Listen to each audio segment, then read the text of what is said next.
Hola, en el canal N hay tiempo de leer. Mi invitado de hoy es activísimo en las redes sociales, es columnista muy ácido crítico literario y además escribe bien y además está presentando esta novela, El Anticuario. Es Gustavo Faverón Patriu. Bienvenido al canal N, Gustavo. Gracias, Clara Elvira, por la invitación. Bueno, pues esta novela la recomienda Mario Vargas Llosa y dice, bueno, si usted no es un lector entrenadito, así, sólido intelectualmente, es difícil. ¿Le costó escribir? Me costó escribir, pero lo que es difícil en escribir un libro difícil no es aumentar el grado de dificultad, en verdad. Lo que es más difícil es hacer que el libro no sea completamente ilegible, digamos, porque es muy... La historia por momentos es muy abstracta, pasa en varios planos distintos, etcétera. Entonces, si tú te quedas regodeándote en la complejidad, ya haces que el libro no comunique al final. Y además el tono de la novela finalmente es el tono de una novela policial, entonces tampoco tendría mucho sentido hacerla tan abstracta y tan compleja que el lector no pueda seguir la intriga, digamos, ¿no es cierto? Y irse dándose cuenta poco a poco de la resolución, ¿no? Ajá.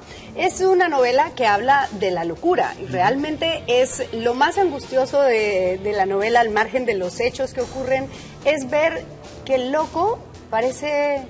No sabemos si es loco o es sensato, porque habla como sensato, pero hace cosas de loco. ¿Cómo se metió en ese mundo de la demencia, de quienes pierden la razón?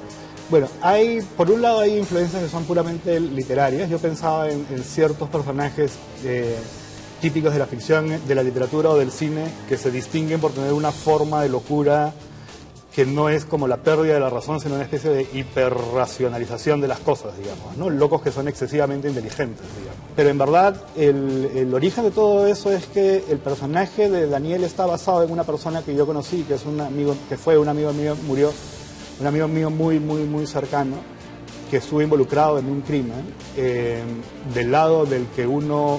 En verdad uno siempre piensa que si hay un crimen y el amigo de uno es la víctima, eso es lo peor que le puede pasar. En verdad lo peor que le puede pasar es que tu amigo sea el victimario. Oh, claro. Y eso fue lo que pasó.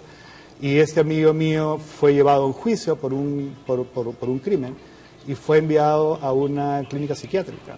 Entonces las primeras páginas de la novela reflejan más o menos fielmente, digamos, lo que fue para mí. Si me pones a mí en el lugar del narrador, que se llama Gustavo, además, claro.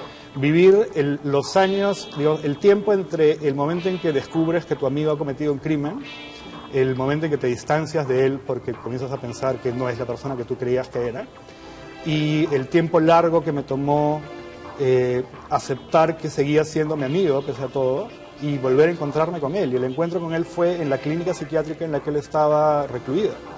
Y él era una persona muy inteligente y muy lúcida, que había tenido un arranque psicótico, ¿no?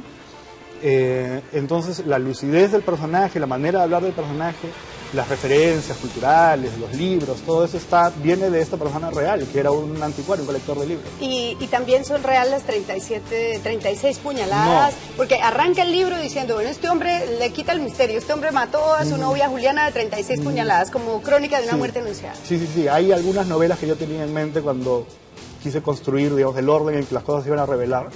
Dos que yo tenía muy claras en mente eran La crónica de una muerte anunciada de García Márquez y El túnel de Sábato, que comienza con esa frase célebre, yo soy Juan Pablo Castel, el pintor que mató a María Iribarne, ¿cierto?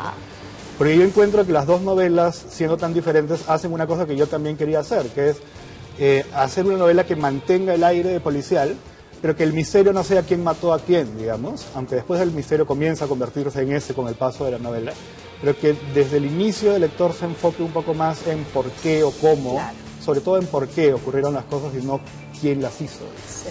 Hay muchas alusiones a libros. Yo soy aficionada a los libros y entonces pienso, ¿todos estos libros de verdad existen? Algunos existen, algunos son completamente imaginarios, algunos existen y no los he leído. Hay un libro que está detrás de todo este libro y que tal vez no sea tan visible, que es el informe final de la Comisión de la Verdad. Cuando conversé con Vargas Llosa después de que él leyó el libro, por ejemplo, me dijo que una cosa que a él lo había impactado personalmente era encontrar el relato completo de Uchurajay, ¿no? Del caso que él investigó durante el segundo gobierno de la UNA. Por una cosa curiosa, porque cuando yo comencé a escribir El Anticuario, yo estaba escribiendo dos novelas diferentes, de verdad. pensaba que eran dos novelas distintas. Una era la historia basada en esto que te he contado, de este amigo y el crimen y la clínica psiquiátrica. Y la otra también ocurría en una clínica psiquiátrica, pero el personaje era alguien que estaba interno, que muy probablemente estaba loco y que tenía una compulsión por leerle historias a los demás internos de la clínica. ¿No?